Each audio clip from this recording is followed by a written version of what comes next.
Hello there guys, this is Chicken, and this time I'm bringing you some Witch Doctor gameplay. Now, some of you may like the Witch Doctor, some of you don't, and I absolutely adore the fact that it shoots lightning. That's the only reason I really love it, because I'm a lightning lover. I like lightning in games, I like lightning in other games, and it's just amazing. Now, as you may have noticed, I actually have an intro these days. Ooh, shiny. I'm going to improve on it later, but I just wanted to get something out there, not just have a blank screen. Now, it's not. You will see some really good plays in here. You'll see some bad plays in here. The MVP for this one is going to be a complete surprise to some, which I kind of liked actually. Now, what I wanted to talk about in this video was actually that there's a lot of good players and bad players and people asking to improve their game. How can you get better?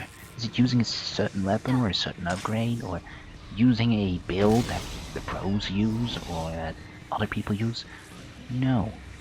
I'd say no. So I'm just simply going to give some tips. They are not related to the gameplay because the gameplay does not show it off at all. However, you know, those are general things. Now here's one funny, let's see. And yeah. Basically, this guy will be MVP. Oh yes, I said it. That guy. So enjoy it. One of the first things that you need to be aware of is the map. The map you're playing on. Where are the escape routes? Where are the trampolines? Where are the escape ramps? Where are the air vents?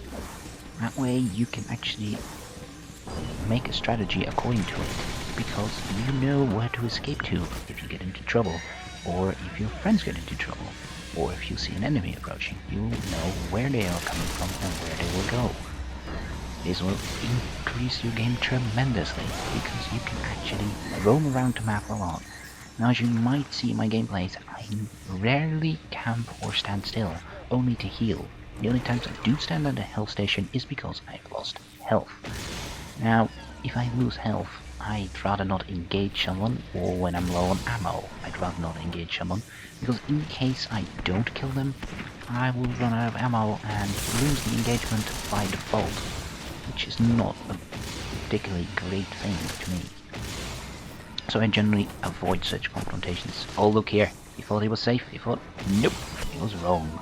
And that's another thing where I say, know your escape routes, know where you can go, know where you can come from, to be safe or to put yourself into less risk in accordance to the enemies. Now the second thing I really think is important is get to know your weapons. You might like some weapons better, you might not like some other weapons, but that is not because those weapons suck or are really bad. No, it's simply because you are not familiar with them or you don't like using them yet. If you want to start out with a simple rifle, start with a dawn patrol. Get to know the gun. Start aiming, just start shooting. Get into the swing of things. Get to trying things. Here I tried to jump over a door. I couldn't, so I know that for the future. However, get to know those guns. I'm using the Witch Doctor here, but I'm not particularly adept with it because I need to aim more level, so the balls bounce around more in corridors and such. Because aiming from up to downwards means they will start bouncing, and a bouncing ball rarely hits a target. I missed a sniper on the roof over there. Completely missed him. And basically, if you're using a new weapon, or a weapon that's very popular, like a Persuader or a Thunder Dragon, the Thunder Dragon is really easy to start with. However, it's very deceptive in the fact that you cannot use other guns if you are using the good Thunder Dragon. It's completely different from anything else you might be using. So that's a really sad fact.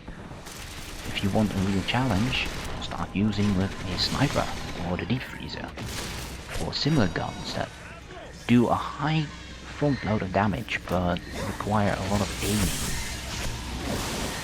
These guns are generally not easy to use, and they are complete practice for everyone.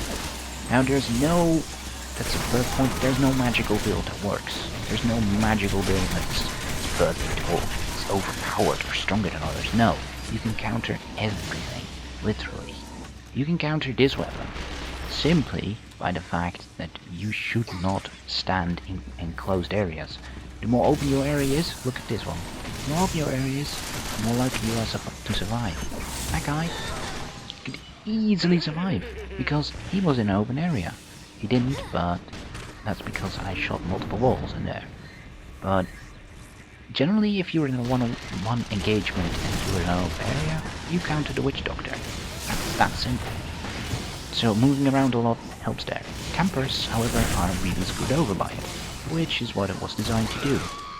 It's a good thing. Same for the Thunder Dragon, same for the Persuader. You can counter everything, literally. The only thing that people dislike is the Mighty Glider, because it is a lot of simple damage, and especially when coupled with the Thunder Dragon, it's really easy to use. You deal a lot of damage. It's that hard to use at first, so people dislike it for that reason. It's a bit sad, but you know. Personally, I don't really like it, and people who have to use that to earn their kills are not, especially the best players, well, it takes little skill to get familiar with a splash gun. I don't like using the Thunder Dragon for that reason, because it deals so much splash damage, and it deals it so quickly, because you don't even have to be in range of the enemy once you shoot. Look, I shot there, I could have easily just went back and still made that kill. I didn't even have to look at him. Now, when it comes to special perks and that sort of thing, get what you're familiar with. However, I would highly recommend getting yourself familiar with Wallflower. Wallflower allows you to elude enemies. Like, you don't show up on radars, you don't show up anywhere unless that's... I think there was a special thing that did reveal you. However, it's not that quick.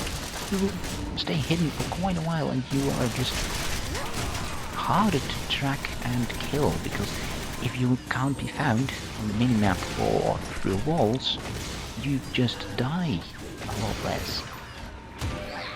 I couldn't do without Wallflower, because if they know where I am, I'm probably dead already.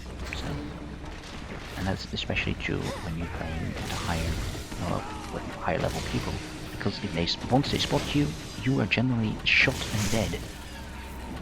So, take that as a tip. I don't know. Of course, there is another thing. Be aware of where your enemy is. Know where the enemy is, know where your allies are. If you are getting into a bad spot, you should really get the hell out of there. Or, if you are in a good spot, because you see that a lot of enemies are nearby, stay there and get to it. Get the hammering.